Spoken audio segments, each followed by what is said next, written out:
आपके व्यक्तित्व के अनुसार कौन सा रास्ता आपके लिए सही होगा? आप क्या करें कि आपको आपके लक्ष्य की प्राप्ति हो जाए? ऐसे ही कई जरूरी सवालों का जवाब देने के लिए आज हमारे बीच उपस्थित हैं आचार्य लोकेश धमीजा जी। आचार्य श्री, आपका हमारे इस कार्यक्रम में बहुत बहुत स्वागत। नमस्कार। तो आचार्य श्री, आज बहुत सारे दर्शक हैं जो अपने सवाल के जवाब आपसे जानना चाहते हैं और उन्हीं सवालों को आपसे हम पूछना चाहेंगे। तो जो पहला सवाल है वो श्रीमती सुमन जी का है और वो अपने बेबी बॉय के नामकरण के बारे में पूछना चाहती हैं। और वो कहती हैं, सर कि आचार्य श्री नमस्कार, आपके कार्यक्रम का हम सभी बेसब्री से इंतज़ार करते हैं और पूरे परिवार के साथ आपके कार्यक्रम को ये देखती हैं। लेकिन अब ये कह रही हैं कि मेरे हस्बैंड आर्किटेक्ट हैं और जिस कारण मैं थोड़ा सा वास्तु के विषय में जानती हूँ। अभी हमारे घर पर बेबी बॉय का जन्म हुआ है। सब ने उसके नाम रखने में बहुत सारे लॉजिक दिए हैं और मैं बहुत कंफ्यूज हो गई हूँ। तो प्लीज़ बताइए कि मुझे मेरे बच्चे के नामकरण का सही प्रोसेस जानना है। क्या रखें, बच्चे का नाम कैसे रखूं? क्या नाम बताएं इनका? इनका नाम है श्रीमती सुमन। सुमन जी, सबसे पहले तो आपको बहुत बहुत बधाई। आपके घर पुत्र रत्न की प्राप्ति हुई है। आपको बहुत बहुत हार्दिक शुभकामनाएं। अब क्योंकि प्रश्न पूछा नामकरण करने का जी, तो नामकरण करने का पूरा प्रोसेस आपके जरिए दर्शकों को बताते हैं। जी, हमारा नाम हमारे व्यक्तित्व को प्रभावित करता है। माने अगर हम बोलें हम क्या हैं तो हमारे नाम में पूरी चीज बन के आ जाती है। जी। तो नाम अच्छा होना चाहिए, नाम एक अच्छी वैल्यू वाला होना चाहिए, जिसका एक मतलब भी होना चाहिए। अगर ज्योतिष के पॉइंट ऑफ व्यू से बात करते हैं तो नामकरण करने के लिए सबसे पहले आप हमारी कुंडली का चंद्रमा जिस घर में बैठा होता है उस घर का जो मालिक होता है, यानी कि जो राशि होती है, उसके नाम से आपको नामकरण करना चाहिए। अब होता क्या है, देखिए, जैसे आपको किसी पंडित से या एस्ट्रोलॉजर से कुछ पता लगा कि मुझे नाम रखना है सपोज बी अल्फाबेट से या एल अल्फाबेट से या जी अल्फाबेट से, तो आपको नामकरण तो उसी अक्षर से ही स्टार्ट करना है। जी। लेकिन लेकिन जब आप नाम रखते हैं तो उसके अंदर बहुत सारे अल्फाबेट्स आते हैं। जैसे अगर मैं अपना नाम लेता हूं आचार्य लोकेश, तो LOKESH है ना जी। तो जो ये LOKESH मैंने लिखा, ये मेरे डेट ऑफ बर्थ के साथ सिंक होना चाहिए। माने मेरा नाम, इसकी एक पावर निकलती है और मेरे डेट ऑफ बर्थ की एक पावर होती है। इन दोनों की पावर को जब हम मैच करते हैं तो हमारी लाइफ के अंदर बहुत सारे हर्डल्स खत्म होने लगते हैं। तो अब अगर आप किसी न्यूमरोलॉजिस्ट के पास जाते हैं तो वो बोलेगा कि ए आपका फर्स्ट अल्फाबेट होता है हमारा, तो आपको सबको नाम ए से रखना चाहिए। ये ठीक नहीं है जी। हमें नाम रखना चाहिए जो ज्योतिष पद्धति हमें सजेस्ट करती है, लेकिन न्यूमरोलॉजी के फंडामेंटल को यूज करके हमारे को नाम की स्पेलिंग कैसे रखनी चाहिए, इसको यूज करना चाहिए जी। तो दो बातें हुई। नामकरण करने के लिए आपको कुंडली बनवानी पड़ेगी और आपका ज्योतिष पद्धति के अनुसार जो नामकरण निकलता है, यानी कि चंद्रमा जिस नक्षत्र में वास करता है उस नाम से, उस अक्षर से आपको नाम प्रारंभ करना है और नाम की स्पेलिंग को आप न्यूमरोलॉजी के मेथड से वैलिडेट कर सकते हैं। जी। अगर आप देखो तो एक ही राशि के बहुत सारे नाम होते हैं। जैसे र नाम को ले तो राम और रावण, लेकिन दोनों के ही नेचर, दोनों की सारी चीजें आप लोग जानते हैं। तो राम की राशि और रावण की राशि सेम ही है, लेकिन राम के अक्षर और रावण के अक्षर, इसमें न्यूमरोलॉजी के फंडामेंटल ऐड हो जाते हैं जी। तो जो भी आपका नाम का स्पेलिंग हो और डेट ऑफ बर्थ हो, ये अलाइंड होना चाहिए। अलाइंड होने का मतलब ये हो गया कि अब जो भी चीज आप करना चाह रहे हैं वो फ्रीक्वेंसी आपके साथ कनेक्ट हो जाएगी। लेकिन ईश्वर ने जब आपको बर्थ किया है, जिस समय नक्षत्र आपके चल रहे थे, तो उस नक्षत्र से अगर आप नामकरण करते हैं तो आपके जीवन में ज्यादा उन्नति मिलती है और वो पर्सनैलिटी सूट करती है आप जी। तो नामकरण के दो प्रोसेस, दोनों को कंबाइन करके बेस्ट तरीके से रखना चाहिए। तो आपका नाम आपके जीवन की डेस्टिनी को, आपकी डेट ऑफ बर्थ को ट्यून करने के लिए बनाया जाता है जी। मानो मैं अगर कॉल कर रहा हूं सपोज ए और मेरी डेट ऑफ बर्थ में कॉलिंग जा रही है बी, तो वहीं पर कॉन्फ्लिक्ट शुरू हो गया। लेकिन जो हमारा भविष्य है, जो हमारी जीवन के इवेंट्स हैं, ये पूरा कुंडली, हमारी दशाएं, हमारे नक्षत्र, हमारे उपनक्षत्र, उन पे आधारित होता है। तो नामकरण उसका एक पहला प्रोसेस होता है। जब बच्चे का नामकरण उसके कान में बोला जाता है कि आपको इस नाम से अब जगत में पहचाना जाए। नामकरण संस्कार। तो नामकरण संस्कार बहुत अच्छा है और इसको विधिवत तरीके से करना चाहिए। तो इनका प्रश्न बहुत अच्छा था। और जिनको थोड़ी नॉलेज होती है ना, जैसे वास्तु अलकल का जानते हैं, तो ज्यादा कंफ्यूज होते हैं। हाँ, जैसा ये कुछ जानती हैं, आर्किटेक्ट इनके हस्बैंड है, वास्तु के बारे में वास्तु के बारे में जानते हैं। तो आप बस ऐसा कीजिए, जो जन्म कुंडली में आपका नामकरण निकलता है, नाम राशि निकलती है, उससे बहुत सारे नाम होते हैं। पहले वो सिलेक्ट कीजिए, फिर उन नामों में उस स्पेलिंग को न्यूमरोलॉजी से अपनी डेट ऑफ बर्थ से कनेक्ट कीजिए। ये 4 चांद लगा देता है जी। यानी कि हम ये नहीं कहेंगे कि यही सब कुछ लॉटरी लगा देगा, लेकिन आपकी लाइफ के अंदर जो चीजें एक होता है हडल से आ रही है, एक होता है स्मूथली आ रही है, तो हडल्स को खत्म कर देता है। जी और बिल्कुल। नामकरण बड़ा अच्छा प्रोसेस। तो नामकरण के बारे में हमने जाना और भी बहुत सारे सवालों के जवाब जानेंगे, लेकिन आगे बढ़ने से पहले आपको हम बता दें कि आपके टीवी स्क्रीन पर जो नंबर फ्लैश हो रहे हैं उस पर आप कांटेक्ट कर सकते हैं, आचार्य श्री से कंसल्टेशन ले सकते हैं। आपके जीवन में कोई भी समस्याएं हैं तो उसका समाधान आप पा सकते हैं। बस एक कॉल की दूरी पर आप अपनी समस्याओं के समाधान से वंचित हैं तो कॉल लगाइए और अपनी समस्याओं का समाधान पाइए। आप चाहें तो फेस टू फेस भी आचार्य श्री से कॉन्टैक्ट कर सकते हैं, अपॉइंटमेंट ले सकते हैं, व्हाट्सएप के जरिए भी आप उनसे जुड़ सकते हैं, या आप चाहें तो ईमेल भी कर सकते हैं, या जो हमारा वेबसाइट एड्रेस आपकी टीवी स्क्रीन पर दिख रहा है उस पर भी आप विजिट कर सकते हैं और अपनी समस्याओं का समाधान पा सकते हैं। देखिए, समस्याओं का आप समाधान नहीं पाएंगे तो हमेशा परेशान ही रहेंगे, तो परेशानी को जितना जल्दी हो सके उतनी जल्दी दूर कर देना चाहिए। तो आचार्य श्री, अगला सवाल जो हमारे पास है वो कनक सिंघानिया जी का है और जो जन्म तिथि है वो है 20 मार्च 1967। जन्म का समय है दोपहर 1:15 पर 1:15 PM, स्थान जयपुर। ये कहते हैं, आचार्य श्री प्रणाम, मैं गुजरात अहमदाबाद में रहता हूँ, मेरा कुछ बिजनेस का पैसा फंस गया है। और ये कहते हैं कि देने वाला व्यापारी मना नहीं करता, वादा बहुत करता है और बार बार मुझे टरकाता रहता है। क्या मैं लीगल कार्रवाई करूं या ना करूं? कनक जी, आपके बिजनेस का पैसा जीवन भर उथल पुथल में रहने वाला है, कभी आएगा कभी जाएगा, कभी आएगा कभी जाएगा, क्योंकि आपकी जो कुंडली है वो 2 टाइप की एनर्जीज बोलती है। जो हमारे प्रोग्राम रेगुलर बेसिस पे देखते हैं, अब उनको ये तो पता लग गया है कि 6ठा घर, 8वां घर और 12वां घर ये डेविल्स है, माने जब ये कनेक्ट होते हैं तो लॉस होता है। और 10वां घर और 11वां घर ये एंजल है।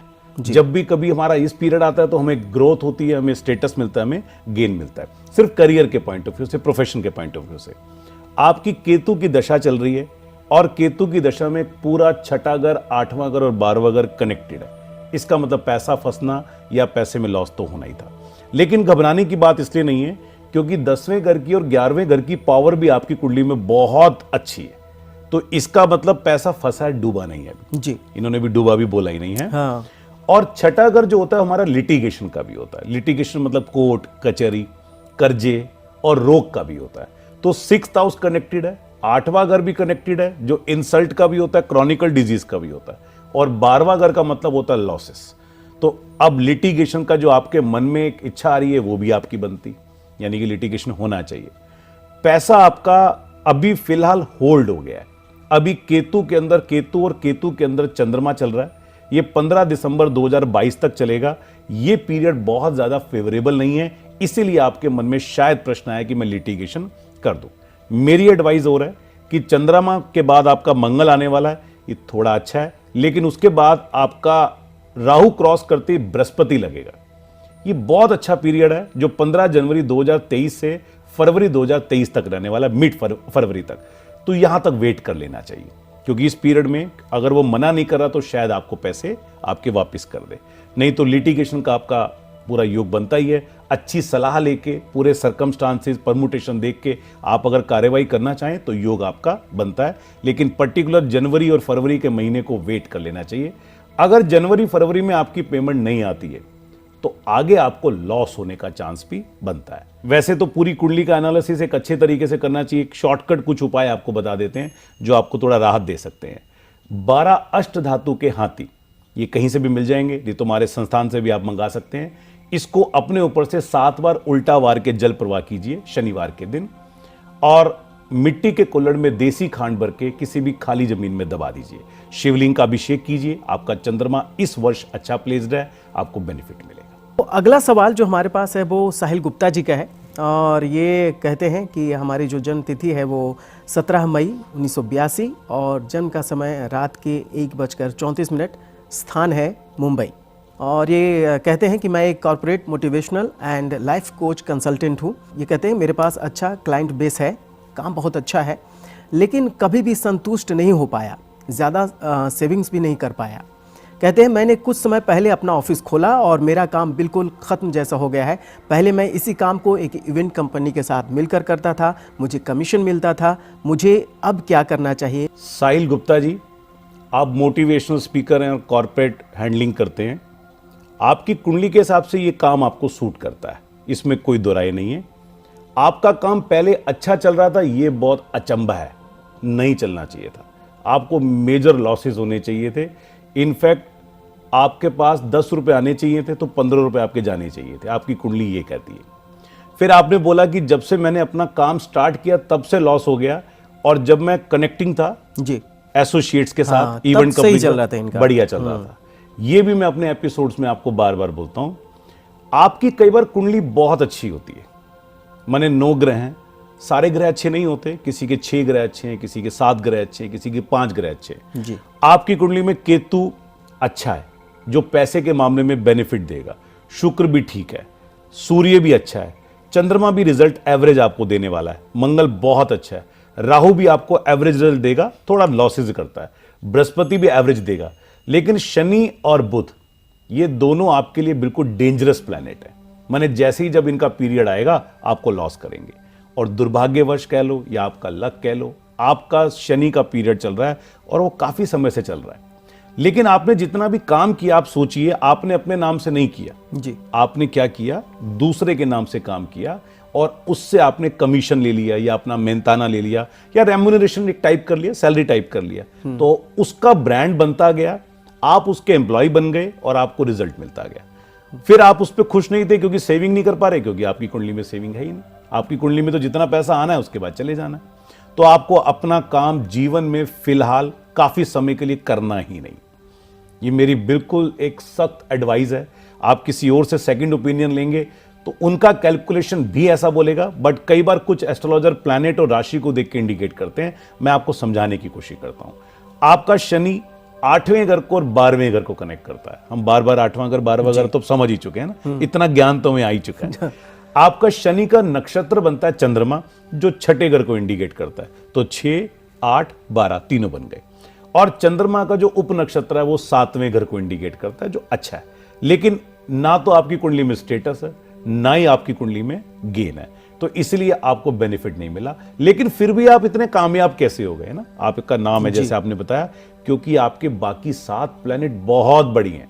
माने आप अच्छे मैनेजर हो सकते हैं, अच्छे टीम लीडर हो सकते हैं, मालिक नहीं हो सकते। मालिक समझ गए ना, जो ब्रांड का मालिक होता है। तो आपको क्या करना चाहिए, अपनी दुकान को कर दीजिए बंद और दोबारा से किसी इवेंट कंपनी के साथ कनेक्ट हो जाइए, और जितना भी आप पैसा कमाते, मान लीजिए एक एक्स अमाउंट आपने 1 महीने के अंदर कमाया, वो सारा पैसा निकाल के अपनी वाइफ के नाम से, बच्चों के नाम से एसेट्स बनाते जाइए, एसेट्स। और कोशिश कीजिएगा ऐसी एसेट बनाएं जिसको इमीडिएट नीड पड़ने पे आप निकाल नहीं पाए।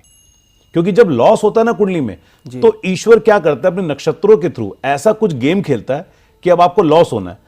जब तक आप कुछ ऐसा काम ही नहीं करोगे तो लॉस कहां से होगा। मान लीजिए आप शांत बैठे हुए हैं तो कहां से लॉस होने वाला। आपके मन में आएगा, अरे उसने शेयर मार्केट से इतना पैसा कमा लिया, उसने प्रॉपर्टी में कर लिया, मैं भी कमा लूं, और मेरे पास इतना बैकअप पड़ा हुआ है। जैसे ही आपने लगाया, आपका नक्षत्र वेट कर रहा था, भूखा था, और उसने आपका धन खा लिया। तो आप ऐसी जगह इन्वेस्टमेंट लगा के रखिए जहां से आप नहीं निकाल सकते हैं। ये आपके लिए सबसे बड़ा और अच्छा रेमेडी बनता है। तो एसोसिएट बनके डीलरशिप के अंदर, सैलरी के अंदर आप काम कीजिए, आपको बहुत सफलता मिलेगी।